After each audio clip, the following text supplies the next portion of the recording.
A presença dos imigrantes é considerada muito importante para a construção de uma sociedade, auxiliando na formação de um povo multicultural e diversificado. Os fluxos migratórios no Brasil, por exemplo, auxiliaram diretamente a construir a cultura que se tem hoje, seja na culinária, na dança, nas crenças e nos costumes.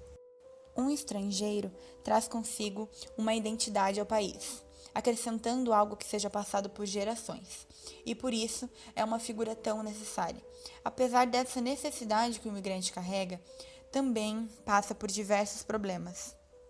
Estudos recentes demonstraram que a migração pode ter uma relação com o desenvolvimento de alguns tipos de doenças mentais, como os transtornos mentais comuns, o TMC, que foi um conceito criado para um conjunto de sintomas não psicóticos, como insônia, fadiga, irritabilidade, esquecimento, dificuldade de concentração, entre outros, que geralmente estão relacionados com quadros subclínicos de ansiedade, depressão e estresse. O impacto no processo migratório, segundo alguns autores, constitui em si um fator de risco na medida em que reúne alguns elementos, como perda de família, amigos, língua, cultura, casa, posição social, relações com grupos étnicos e religiosos. Essas séries de perdas geram uma maior vulnerabilidade aos transtornos mentais ou perturbações emocionais. Além da vulnerabilidade, as emoções vivem em constantes oscilações e instabilidades. Muitos imigrantes sofrem de ansiedade e depressão ao passarem por essas experiências que muitas vezes não são voluntárias. Isso faz com que haja uma mistura de emoções e sensações, afetando sua percepção dos fatores e eventos, diminuindo sua motivação e atenção e prejudicando sua memória. Uma das consequências psicológicas do processo migratório são os traumas, que fragilizam e tornam o imigrante psicologicamente vulnerável. Devido a dificuldades encontradas, o processo migratório em si pode ser vivenciado como um novo trauma, com consequências psicológicas importantes, como a perda da essência, a falta de motivação, dificuldades ou até um bloqueio inconsciente do aprendizado, ansiedade e depressão. Zygmunt Bauman analisou a crise dos refugiados pela visão em que as pessoas de fora possuem. Ele defende uma hipótese em que os refugiados representam os maiores medos das outras pessoas: perder tudo que já foi conquistado, pobreza inesperada e o fim da segurança. Segundo ele, há um choque quando se está na presença de um imigrante justamente por analisar essas questões. Willem Flusser, um migrante brasileiro que dedicou sua vida toda a pesquisas em torno desse assunto, afirmava que as dificuldades dos enraizados não migrantes em lidar com esses próprios migrantes está relacionado ao adoecimento estético, pois quando algo diferente aparece, causa um determinado desconforto. Por isso, acredita que através dos refugiados pode-se reaprender sobre a própria casa, porém com outros olhos e valorizando ainda mais. A maioria das pessoas com transtornos depressivos não aparentam estar doentes. Em pacientes com sintomas mais graves, pode-se observar um declínio na higiene, bem como mudança de peso. As pessoas com esses diagnósticos também podem mostrar o seguinte: retardo psicomotor, perda de reatividade no afeto do paciente, isso é, as expressões emocionais, e agitação psicomotora. Alguns dos critérios para a identificação da depressão ou ansiedade são o humor reprimido. Para crianças e adolescentes, isso pode ser um humor irritável, interesse diminuído ou a perda de prazer em todas as atividades, chamado de anedonia, alteração significativa de peso ou distúrbio de apetite. Para crianças, isso pode significar falha no ganho de peso esperado.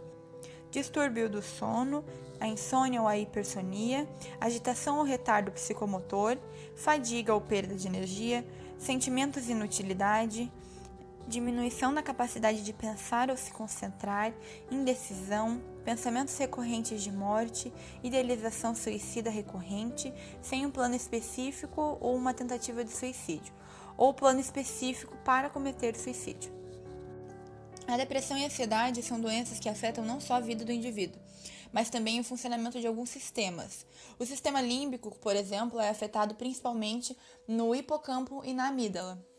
Estudos percebem os sinais da ansiedade no indivíduo de acordo com o controle predisposto pelas amígdalas e o funcionamento do hipocampo, que capturam e trazem respostas aos estímulos estressantes, podendo causar transtornos de ansiedade, sintomas como insônia, perda de memória, falta de apetite, irritabilidade e falhas perceptivas.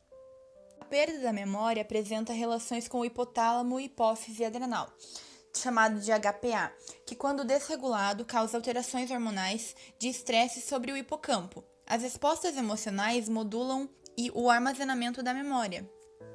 O funcionamento do córtex pré-frontal tem influência direta nas tomadas de decisões e comportamentos emocionais. Isto é, quando ocorre disfunção nessas áreas, é gerado sintomas depressivos e ansiosos.